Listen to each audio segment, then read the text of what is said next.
If you have a solid messaging that's going to attract people, you should be testing multiple iterations of that. B-roll with static text overlay, face-to-camera video, a more produced video, like very organic looking piece of creative, a more produced looking like static image, a carousel, like all of it. But so you should just test everything. You should test everything, but in a structured and focused way, because first you need to understand the words that are gonna like move people to be like, that's my person.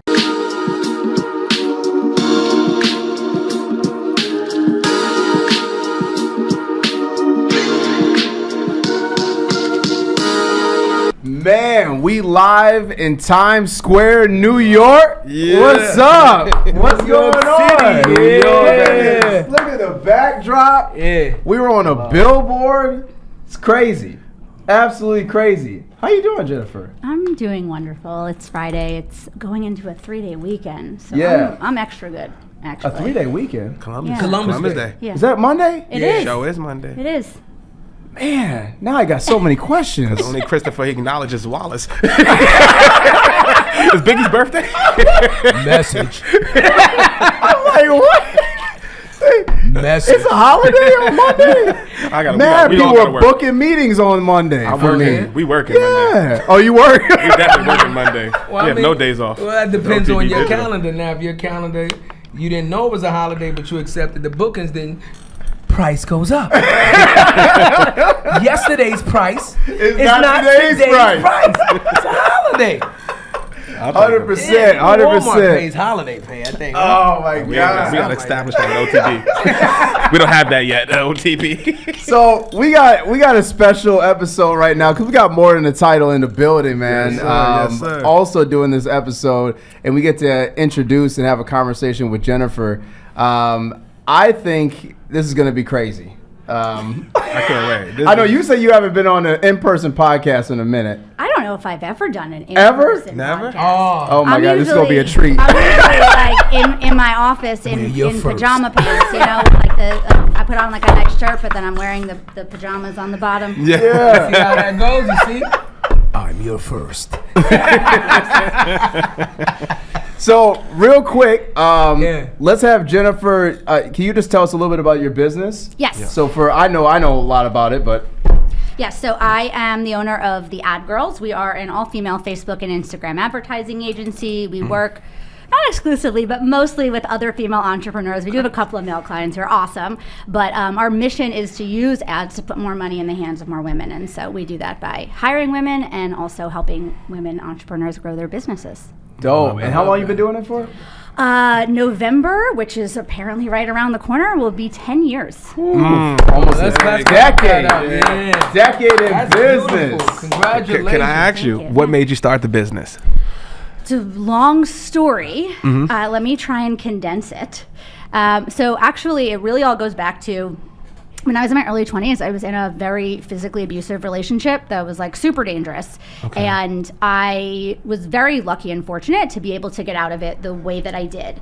And so immediately what I started doing was jumping into advocacy and volunteer work, because that was just like how I knew to like process all of that. Yeah. And in the process of being involved with that work, I started to notice that like, why was it, all things considering, relatively easier for me to get out than the people at these organizations that I'm working with? And I learned that it was because I had access to money. So I just happened to have $1,500 in a savings account that my abuser didn't know about. And that was really the difference between at some level, right? Like life and death, because I wasn't trying to figure out, okay, I'm gonna like get out of this relationship, but like, where will I live? I had the money to go get my own place. And that just made the whole decision-making process like 1,000,000 times easier. And so I got really curious about that when I realized that that was a big part of what had supported my journey. And I learned that financial abuse is actually present in 99% of domestic violence relationships, and nobody talks about it. Wow. And I just like had this moment of like, so money is gonna be the thing that like is gonna save women? Cool, I can help women make money. And so built a whole agency around that. Fire. I love that. Crazy. Yeah, right. I know. I'm like, People ask, damn. I'm like, all right, we're gonna go on a little journey, but I promise I didn't we'll realize get how back deep there. it was going to go. No, that's real. like it. I've never heard the term financial abuse. Yes. And we know it exists, but we just don't talk about Of course. it. You know what I'm saying? It is I talk incredibly about common. it. She take my money when I'm in need. Yeah, she's a gold digger. Brandon D. Sorry, we had to. Shout out to you. He's been abused. He's been abused as well. Man, Should we really be shouting out to him right now? I know, right? It's like a general question. He's abused. I done been abused a couple times. Man, My count has been done. My account is checking in the savings. man. Well, okay, we're gonna get more into Jennifer's story in a second, but could we introduce, let everybody know what More in the Title is? You guys have an amazing podcast. I was also a guest on it. sir. We're in New York. We're in your town. Like this is your city. So I'm just visiting. No, you at home, brother. We here, you home. Yeah, You know what I lead mean? it off? You wanna, I can lead it off, man. So we our podcast is called More Than the Title. So we started this thing off 3 years ago. So I was in corporate America, right?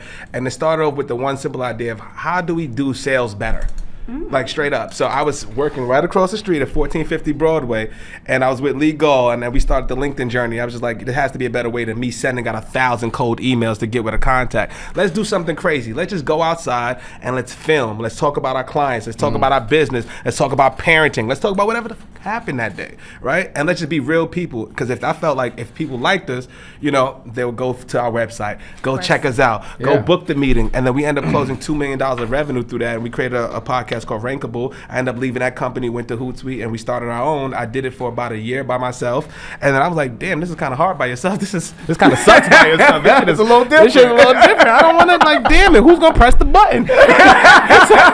so I'm like, fuck, I gotta get Cuzzo on because this is my best friend anyway, right? And we just, I was at a point in my career, I got laid off from Hootsuite, and I was like, man, let's just bet on ourselves. And Cuzzo was feeling the same way. He was like, man, we gotta bet on ourselves. And 2 years later, 2 months later, we created OTB Digital, but 2 years later, we're here today with you guys, and it's been an amazing journey, man. It's been crazy, Man. So who's the brains of the operation? Well, that's what I want to know. Let me say this. I'm like, oh, here it goes. Now, let me say this. Abort. What he left out was this. We also did music together for a long time. Yeah, right. But we didn't do business together because it was a clash between me being in the business side of music and him being in the artistry side of music. Mm-hmm. So with him being in corporate America, I also was a senior manager and doing corporate things myself. And like him, I felt like I'm not doing what I'm supposed to be doing. Right. Purpose. I've lived too much life. I'm not being funny. Like I've done too many things in life. You ever meet a person where they be walking around like, you gonna die tomorrow? And he be like, yeah. Yeah, it's all right. And you like, what you mean it's all right? Like, man, if you done live my life, like, what is there left to do? Yeah. So for me, I feel like at this point in my life, I've taken care of my family. I'm a homeowner. I've achieved what I consider to be a certain level of success. Yeah, your success. Yeah. But where's my peace of mind now? Now I start valuing, well, what does success truly look like to me? Is it financial freedom? Is it peace of mind? What is it? For me, you can't put a price on peace of mind. You understand? So I left. I can't be in a job where I'm not appreciated for my talents when I always overdo what I'm supposed to do. That's it. That's I never and underwork. a lot of us. I never underwork. I always overwork because I only know how to work one way. Right? There it goes. What they teach us in school, just work hard. Just Yeah. work hard. Just work. Yeah, working hard get your ass fired fast. I'm always the hardest worker and the first one laid the fuck off, right? So I had a couple companies already that I was running. My cousin came to me and he said, listen, I got this podcast, but I want to turn it into a business. Yeah. So I said, I'm gonna keep it 100 with you. I don't know nothing about podcasting. Yeah. I don't listen to podcasts. You see, it starts with honesty, Yeah. right? I know what I know. Now I know business. Now you Yeah. know I know business. I know clothing line. Yeah. I design. Now that I know. Now podcast I don't know. Yeah. So we didn't do business on the music. If we're gonna do business here, you gotta trust me, and then I gotta trust you. So so when you say who's the brains, we're both the brains because I put the brains to say I can do this well, but I don't know this. Yeah, Can you teach me that? And I'll follow your lead. Yeah. And then I'll teach you this, and you follow my lead. Right. You see? So we tackled this thing from both of us dominating what we dominated. So I learned from him about the podcast, how to podcast, For sure. you know, how to carry myself, how to Monetization talk in the mic, strategies, all of that, Yeah. right? And Yeah, then it's a true on, partnership, and then yeah. on the, along, and then when I do my thing, I teach him about the business, the contracts, how to balance Yeah. books and accounting and stuff like that, Yeah, right? yeah. I design the clothing. I say this is how you do it, and I teach him because Yeah. we can't only one person know this, because God forbid something happens to the one person. What happens to the information or the mechanics of that moving part? Yeah. Now we stuck. Yeah, So we're for both sure. the brains, and the dope part about it is we both allow each other to be the brains without competition. Yeah. That's the major. perfect That's match the right major there. You part. see? Removing ego. all Common that stuff. respect. You have too. to though, That's it. because For both sides, yeah. what's the goal ultimately? Is the goal success for the business? Is the goal success for our families, generational? Then you got to put the ego to the side. Then you got to put the ignorance to the Have side to. and say we have to build this thing the right way. Yeah, yeah. That's So it. when you say who's the brains, we're both the brains, and we Yeah. both acknowledge that we're both the brains, and we're both comfortable enough to say we're not in competition with each other. We were raised around each other. We're actually Right. family. Right. So our Right. families hang out. We're always together anyway. Yeah. We've been doing this anyway for the Right, last 20 right. something years. So it's Yeah. like we might as well just make some money together. Yeah, You know yeah. what Might I as well mean? So- record it. Shit. Oh, that's cool. That's You know? cool, man. Yeah. That's So, cool. you know. I got a question for you. So since you're the Instagram and Facebook queen, Forbes actually specifically called me the conversion queen. Just the conversion Conversion queen. queen. There you go. Hey. Hold on. Clapping for Forbes. Thank you so much. Yeah. I'm clapping for Forbes. I clap for Forbes conversion. twice. that. I I've clap been for in the- Forbes twice. Oh, No, There you you don't go. get in Forbes There without you the go. conversion. There you go. I clap for the conversion. Call that. that's when the button was stand. I've been corrected.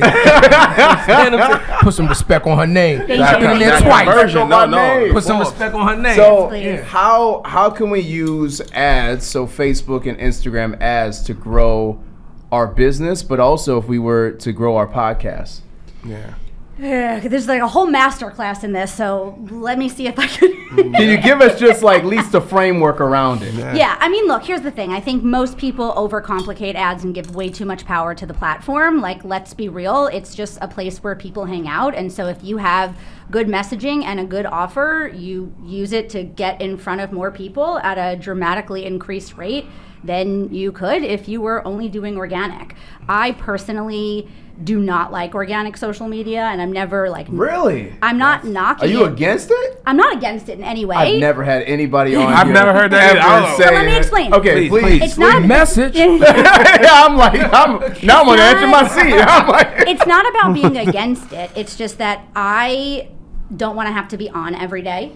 Yep. I don't want to have to think about turning every waking moment of my existence into a piece of content in order to grow my company. Okay. Like that is just not exciting to me. I am like actually like low key an introvert and a homebody, and I want to stay in my house and like be in pajamas all day every day. Like I said, this is the first time I'm in the room with multiple people in a minute. And so like what you have to do, like the like energetic whatever Yeah. to like be able to produce content all of the time, and how manual it is, that feels exhausting to me. I'm always looking for like the easiest way to get something done. And ultimately ads is something that can dramatically accelerate any business. Now I grew my agency to like low to mid six figures, mostly through like word of mouth and referrals. I was messing around a little bit with organic, but I despised it and I hated it. And as soon as I was like, I've got some money and like I know my messaging, I know my audience, I just used ads to quadruple the size of that company like pretty quickly, just by having a dial to turn up that was about putting money in instead of my time. And that is in alignment with the way that I want to like live my life and run my company. Can I ask you a question? Work smarter, not harder. Essentially, No, yes. follow up though for that, right? What is the biggest thing you think people miss when it comes to social media ads? What's the one thing? Because you're Yeah, talking about that's a good conversion. A question. lot of people put up ads, but they don't get the conversion. What's the one Yeah. thing that they miss?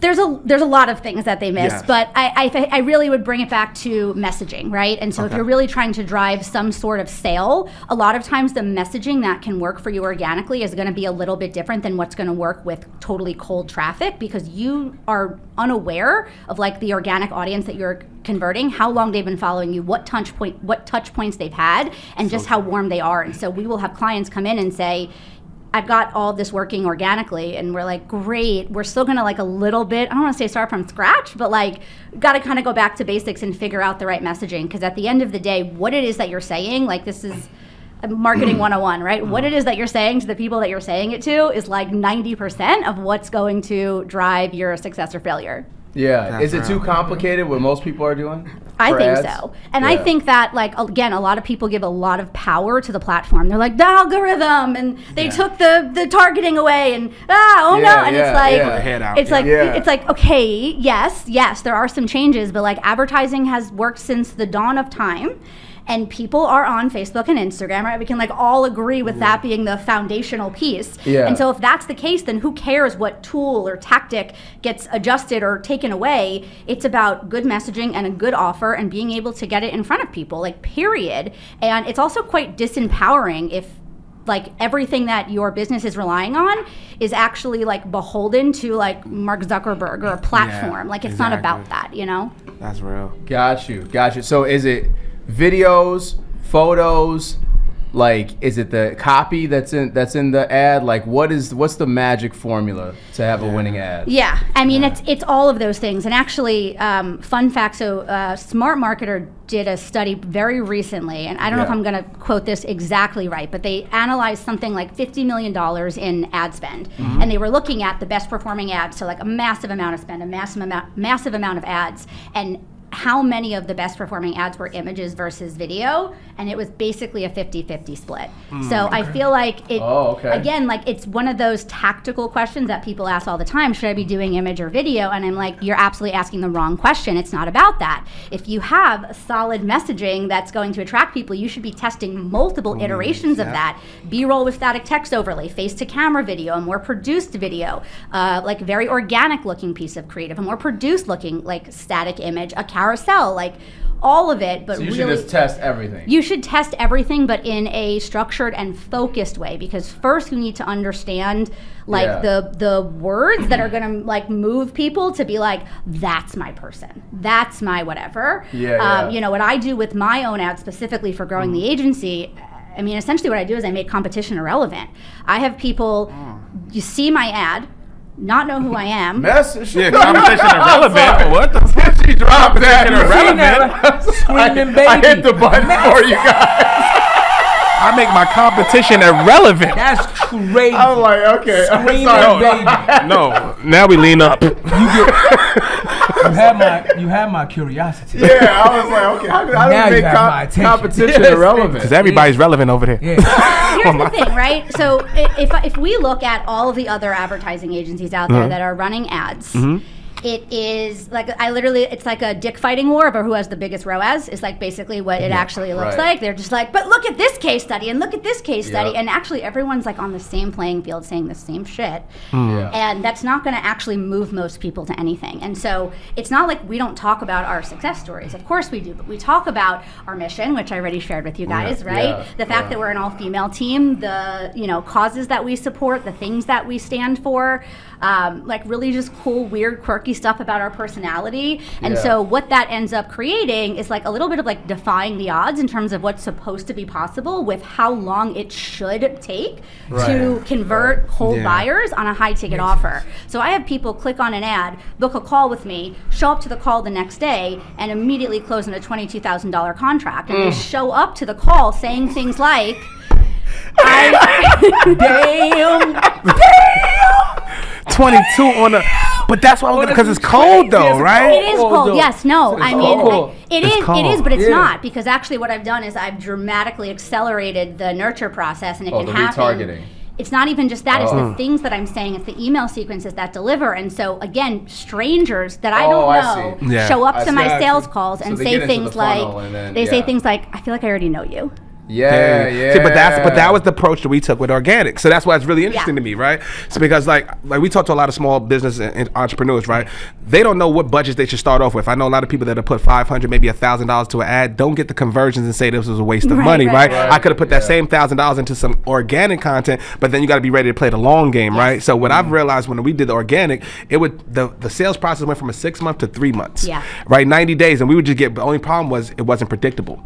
So I may get a CEO or CMO. Yes, I might get a CEO or CMO, but like, Jared, I love your content. I've been watching you for 2 damn years, and now you got $100,000 deal, and it's like, yes. But then there's gonna be the slow times, and how do you keep that up, right? So exactly. And so I've been running the same ads and funnel to grow my agency since the beginning of 2020. So I've got now about 4.5 going on 5 years of data that basically says, with some level of certainty, every time I spend $1,000, $1,200 You're gonna on get ads, this I will amount of close. conversion. I will You'll get close this a client, return. Yeah. and it is a little bit rinse and repeat. And of course, month to month, week to week, there's some fluctuation. Like that's just the That's game. But it is a very predictable, scalable way to grow my company. And so I can look and project out and say, okay, I know we're hiring a new account manager in 6 weeks, and I'm going to need to have them have one new client the day they come on, another one 3 weeks later, and like I can map out exactly how and when I'm going to scale my ad spend, when I'm going to have the calls, when I'm going to bring on the clients. And so it's like being in the complete driver's seat for how I grow and scale my company. That's crazy. That you're like an orchestrator of all. So how many employees do you have? So they're not all employees. Some are contractors, but the team size total is 20 women. Okay. So this is one question I wanted to ask you. Yeah. So because we were on the a call before this, I was like, we gotta save this for the pod. We gotta save this for the pod.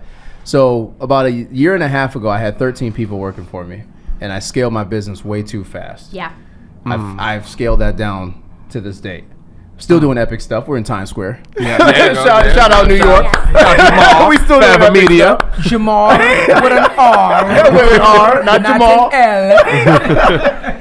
But one of the hardest challenges was I hired way too many specialists and not enough generalists when I was growing it.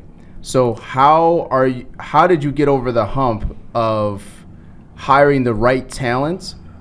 And was it because you had this predictable also stream of like, hey, if I want to grow my business, I'm just gonna spend a little bit more. I'm gonna run these a little bit more, these ads a little bit more. Was that the secret sauce of it? A little bit. Let's just be clear. Hiring is the hardest thing I've ever done. So hard. Continues to be. This is like my life's journey. Apparently, I'm like here to learn something. I don't know. Every single day of it is hard, but I've gotten better, like mediocre at it at this point, right? I'm all right. So we actually in 2022 we had a similar experience where we hired too quickly and then just had a slower summer than usual. Or you can have one big client drop off for whatever reason. It might not even be your fault. It could be completely especially in the marketing game. It's like new CMO comes in, new relationship, anything. It's just something that happens. But we had that experience of having overhired, and then all of a sudden the agency's profit went to virtually nothing pretty quickly because we didn't grow as much as we had anticipated, and we had brought on all these team. And so we resisted. We're like, no, we can figure this out, and honestly probably kept the team on longer than we should have. If that happened again, I would look, it's a shitty decision to have to make, but absolutely for the health of the business, I would have cut people more quickly because you just have to, right? When there's no profit, then there's no business. It doesn't exist. But what we ended up doing to build back up is change a little bit of our structure. So obviously, because we are an agency, most of our team are account managers. They are the people that literally deliver the work. And so we have with a lot of our team a specific pay structure where we're not actually paying them like a full-time salary or a retainer. They get paid a certain amount per month per client. And so we're not actually committing to anything. And so somebody comes on and they understand that it's going to take, first of all, a certain amount of time for them to get up to their full client roster, which for us is 5 to 6 clients per account manager. And we will onboard a new client with them every 3 weeks. So it's not like people are coming on and then boom, we have the cost of a full-time salary. That became really difficult and really risky. And so by shifting that around a little bit, it just had us have a lot more flexibility in terms of avoiding that position of overhiring and then profits are that's really smart. But you incentivize your workforce to grow the business with you, because if you go into a regular agency, you're making $100,000 salary and I've got whatever brand, right? Once they lose or drop off, it is what it is. I'm still getting paid, but you got that. But how did they buy into that? And then the pivot I want to know too, because you said the revenues weren't the same, right? So how did you pivot, right? Because I got predictable revenue, something's going, you could have totally changed the business. What made you stay course? How did you? I am a Taurus and I never give up. I don't even know. I just like, give up. I'd have been like, I'm going organic, I'm going paid, I'm going like, that's real. Yeah, That's real. I just remember, like, again, I fought it for a few months where I was like, everything's going to be fine. It's all just going to be fine. And then, like, that started happening summer of 2022. By fall, I was like, okay. I sat down and I mapped out and I was like, we got to do this sustainably, not in a rush. Like, I have to be like I can't be focused on like the quickest way to turn profit again. I've got to do this right. And so I mapped out like a 9-month plan to get back to stability, and every single thing, like to like the dot of when and how it was all going to happened perfectly, because I'm just very good at that stuff. And so it took, most of 2023, to be honest with you, to get back to stability, to be like, okay, we're good, we're comfortable, we have profit every month, we have a solid team, like we're stable. And so we really weren't able to start growing again until this year. It took time. Yeah, it takes time. And I hate being patient. My least favorite thing, but it was a little bit of like, okay, I'm like a real like big girl grown up business owner, and this is like, these are the decisions that you have to make, and this isn't just like, I have a business. Like it was like, there are like people's lives and money at stake, and like, all right, like I'm gonna create something that's even better and more stable than it was before. Love that. You're super business savvy. That was you really. I'm good at it. Got I am. your stuff dialed in. Yeah. Guys, I want you to ask her your most selfish question. Okay, while we have her here, because I've learned on the pod, like selfish question. Yeah, for your podcast. Like our podcast. Yeah, how do you guys want to? You got Jennifer right here. Why? Ask her like, hey man, you guys. I was trying to slip something. You guys in there. they got killer guests. They getting deals. They shining, right? But obviously, you guys, like you said, you had aspirations about like, man, we got levels to this, right? You trying to grow it. You trying to get it out there. So, is there a question that you could ask her that says like, okay, how maybe do we grow our content? Is there more creative ways that you can use the content? Is there like, what's the growth path? I mean, if you want a selfish question, I could say he knew it. you go for it, man. I'm giving you one selfish question. I identify as she, her. You said you only work with females. I identify. Yeah, there you go. Wait, can I tell you a funny story? And I will not respond to anything other than that. You will work with us. Give me your email right now. That contract will be on your desk. 48 hours. When I met Richard Branson, and Dope. he was like asking about my business, and I was like, yeah, I have a company called The Ad Girls, and he said to me, with the way I've been aging, I basically have tits at this point. So, quite frankly. That's fine. Like, he didn't skip a beat. That's just what he said to my face. Yeah, no. So I'm trying to tell you. Fine. He's hilarious. I've experimented myself with Facebook ads and things of that nature. Yeah. One thing that I will say is this. Our platform is about bringing the information from the person that has it to the person that doesn't have it. One of the biggest things that seems to be a disconnect is understanding exactly how much information goes into just one thing. Even though you've mastered it, I myself can say that the ad machine itself is extremely complicated. Facebook is one, Instagram is completely different. LinkedIn. Going into the page, understanding what it's asking you, filling out the information, applying that. It can be extremely taxing, not only on your time, but mentally if you don't understand mechanical and technical terms. It's not a simple press, give me $2, press go, it's done, like type of a thing. Well, unless you hire Ad Girl. No, but that's there you go. Message.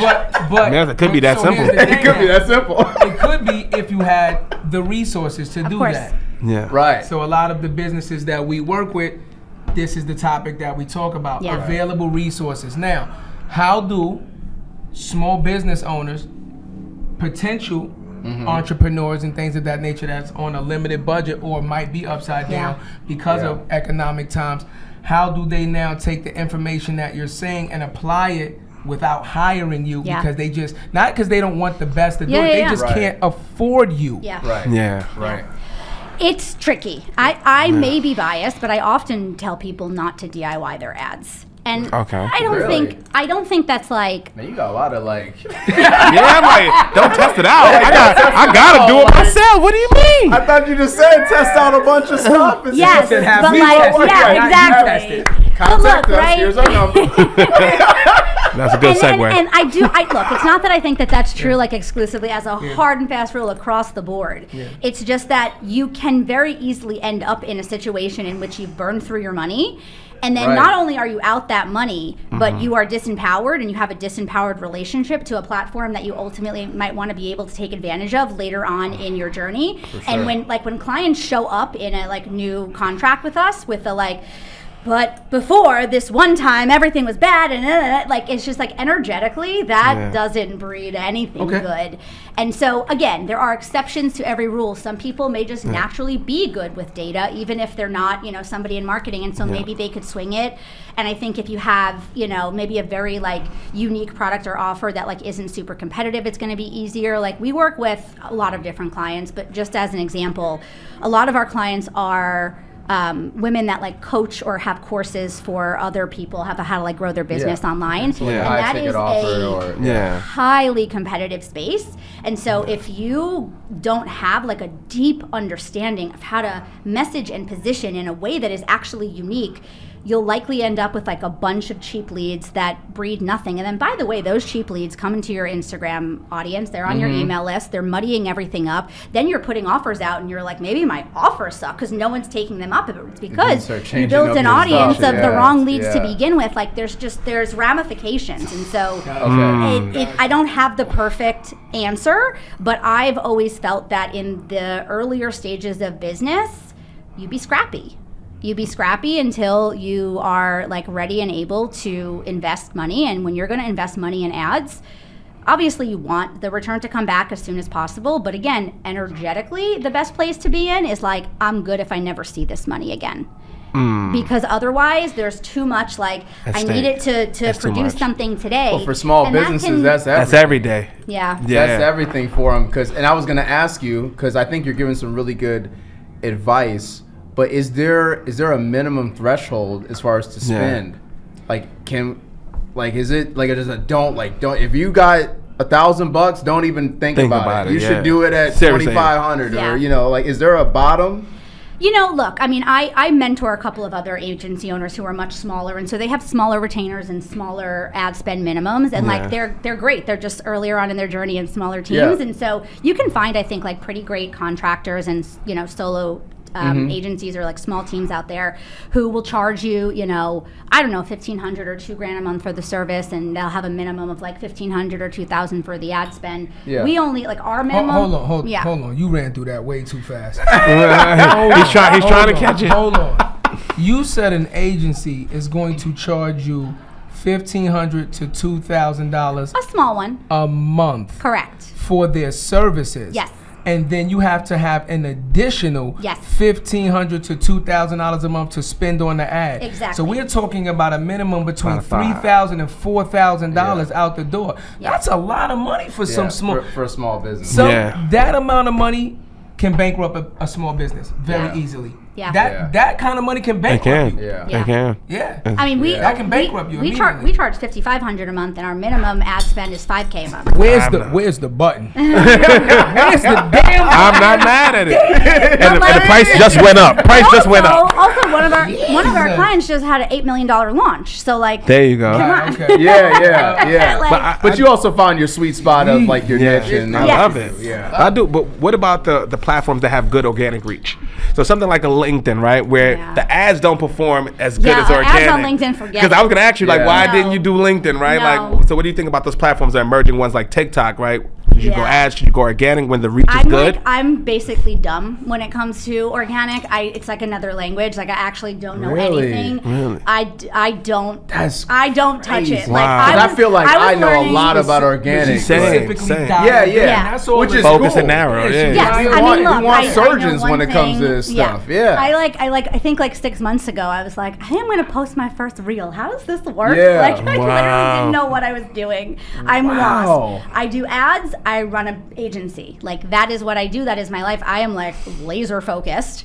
And yeah, I don't. It's such get a good distracted by lesson other for shit. everybody listening though and watching is like Yeah. you gotta hone in Yeah. to what you're good at. I definitely did the ads thing like many years ago because a client came to us and was like, "Hey, we're trying to run something." I'm like, I can figure this out. Yeah. It didn't work out. It didn't work out. It didn't work I out. could imagine. I thought I could figure it out. I thought one of our team members said they had Yeah. experience. I found out you don't really have experience, and then it kind of snowballed into like nothingness. Yeah. But after that experience, I was like, we're not offering ads anymore. Like we know the stuff we're really good at, Yes. which is the creative, and we know how to grow and scale when it comes to organic. But we Yeah. have no clue when it comes That's to real. about the ads. What you could have done was just white label her services. I know.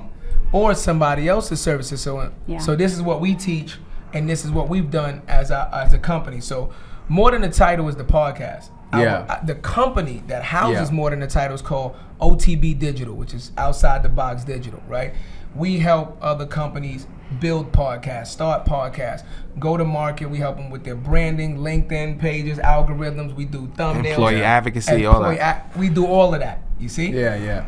Now, with that being said, we have to understand the difference in the two, right? Yeah. So, yeah, we're More Than a Title podcast, but sometimes a company, say, hey, listen, I have a contract. Yeah. I'm going to handle 90% of it, but my client also wants this. You guys do that. Yeah. Would you mind? I say, I do the deal with you. The company doesn't need to know that we're doing the Yeah. work. Right. White label us.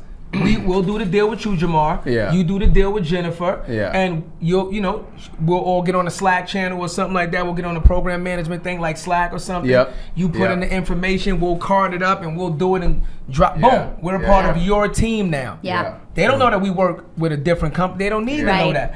Yeah. So that's part of what we do. We try to bring businesses together to say, if you don't know how to do something, it is okay. Yeah. It's actually phenomenal, right? This is actually phenomenal.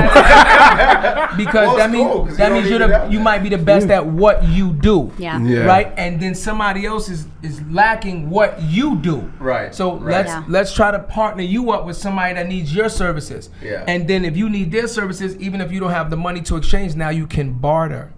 Yeah. Now you can barter, Yeah. right? I don't have money. You don't have money, but I have services. I have a technical skill, right? You have a technical skill. Let's work together, bringing Yeah. the clients together, and we can do a rev share. Yeah, yeah. Everybody wins. There's different ways of partnerships. Right. It's So many cool. It's ways. Getting creative. Right. Getting creative. Yeah, with get what you're doing. creative. Yeah. Right. Got Yeah, to, man. yeah. Yeah. We just do we just have referral partners, Right. And There you obviously, go. like to each their own. I think there's benefits of all of the things, but I know because I've been down this road before earlier on where I was like, yeah, we could do that, or Yeah, yeah, yeah. we could totally manage that white label person. But like at the end of the day, it's energy, it's time, it's effort, and what I found the bigger my team is getting is that like the more we are just focused on clear systems processes, like this is the Because thing if you that add we do. extra things in there, Yeah, call and outside. you may be good at Exactly. doing it. Exactly. But when you start to get your team, like, oh yeah, by the way, I just did this, and then they're like, huh? Exactly, Yeah. How do I because do it's this? easy, How do right? I- Usually the business owner is more able to, right? High level people I are learned that too, right. We Rob, could just yeah. we could jump around. We Because could we could do everything. I'm the change your circle guy. Yeah. You know, like Yeah. I can do it all we day. could do a little bit of everything, Facts. but when you have to start thinking about not as like you, actually your team and your business, and it as an Right. entity, and like how is this going to happen? I have to think through every single step and process. Like a lot of times, I'm like, I don't want to build a whole new SOP for that. Yeah, I'm going to yeah. refer There you that go. out, and I might Yeah. get a referral fee, and I might Yeah. not, but like, great, I'm Yeah, good either yeah. way. That takes the headache away, sure. the peace of mind. Yeah. For sure, it's just different styles Sure. of partnerships. Yeah. you Yeah. know, Yeah, yeah, yeah. Because even that referral is still a partnership in a way. You're just passing it off and saying, Yeah. hey, let me just get a piece. Ain't nothing So wrong we- with a But 20. even if you don't get a piece, Yeah, if we do something and say, Jamal, we rock with you. right. So we're invested in you as a person anyway. Yeah. There you So go. guess what? We got a platform. We're gonna refer this to you because it's not a good fit for us, Right. but we know Yep. you can knock this out the Yep. park. We don't need nothing on that. Yeah, yeah. That's it. Yeah. Yeah, yeah. We're not gatekeeping. Yeah, Yeah, for sure. Yeah. That's That's another it. thing that we talk about on Yeah. our show. Not gatekeeping. Not gatekeeping. Yeah. If it's not for you, give it up. Totally. But what are you holding it for? It's Yeah. not for you. No, for sure. In a world. I mean, yeah. In a world where you're eating someone else's ice cream. You don't even like vanilla. What's going on? Like, give it up. Give it up. You know what I mean? Pay it forward. You know Pay what it I forward. mean? Forward, man. Gotta pay it forward, Pay it man. forward. Gotta pay I it love Your forward. blessings will come. What's meant for you will Yes. be for you. Oh my God. And when it presents itself, you'll know what it is. And Yeah. you'll be able to handle it. And it'll be for you. But if it's not for you, I truly believe in giving other people opportunities. For sure. We cannot For sure, progress 100. as a people Yep. with a selfish mindset. So Yeah. I would also love for all of us. What's the biggest lessons we learned as entrepreneurs? What's the one thing? That was the one thing that kicked your ass early. No, yeah. that we can tell to the audience. Give me a minute. I'll be quick. I think. Oh my God, there's so much. Somebody just asked me this when I was speaking at a thing in Milwaukee the other day. One of the biggest lessons that I learned, especially for newer entrepreneurs, and kind of to her point, like you got to laser in. I kind of talk about it's called the 5 1s. Okay. So you want to have one, like for 1 year, you want to have one channel, like one traffic source, and really do one niche. So have one thing that you do, one product, and then basically one delivery. And you want to do that for 1 year. Most times with entrepreneurs, they start their thing and then they diversify way too quickly. And they have a bunch of different things and it's so hard. Think of it like if you took all your services and stuff and you stacked them like on a cardboard. So imagine I'm holding a cardboard and you put all your services on top. You trying to like do this when you just need to find one and then just stack on just that one again and again. So like with her, like you have it predictable. And then you can diversify. And usually there's like one more piece to the 5 1s is like you do it till you hit 1 million.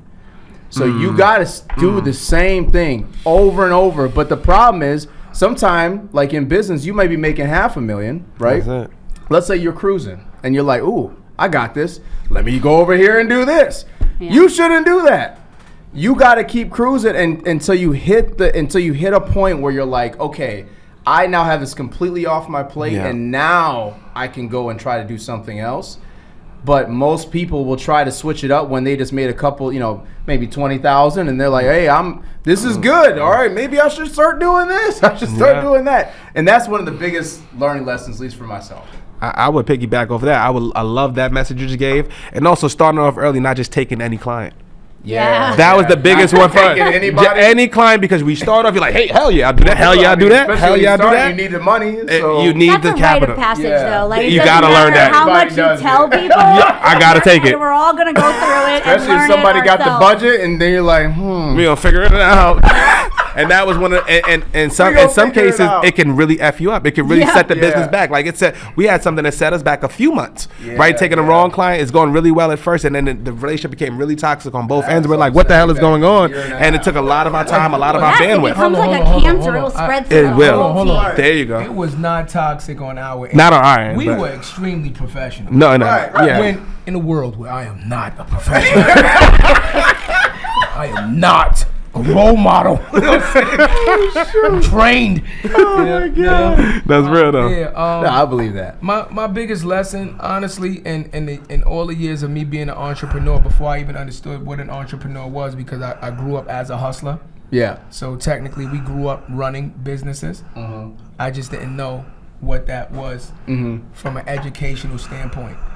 The biggest lesson I've ever learned is learn business. I'm not being That's real.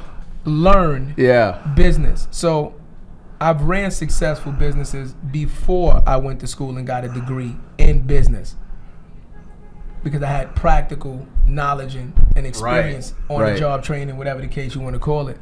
But when I went to school and actually sat down with a curriculum and learned business, it fills in a lot of the gaps that you're like, holy shit, that's why I had to do that, or that's why you're supposed to do. It fills in a lot of that fundamental knowledge that you can now take and say, let me explain this to you. This is the way fundamentally business works. See, and the good thing about when you understand how to run business, fundamentally, it doesn't matter what kind of business you are running. You understand the fundamentals of business. See the difference? You understand? So you can take that fundamental knowledge and build any kind of business. Right. Because fundamentally, you understand business. Gotcha. So I think that's the best thing for me is you can know something and you can have done something, family, business, whatever, and it could have worked. Yeah. But education, knowledge in any form, whether through a collegiate system or a mentorship Course, or a whatever. course, Anything. always continue to educate yourself because you can always do better. Your business can always do better. It can always operate at a cleaner margin and this and that and et cetera, et cetera. So that's the best lesson. It's just dope. education, man. Super dope. Yeah. Super dope. We got On you. It's on you. All right, I think I have two. All right, let's do it. So one is definitely like learn and continue to master unattachment.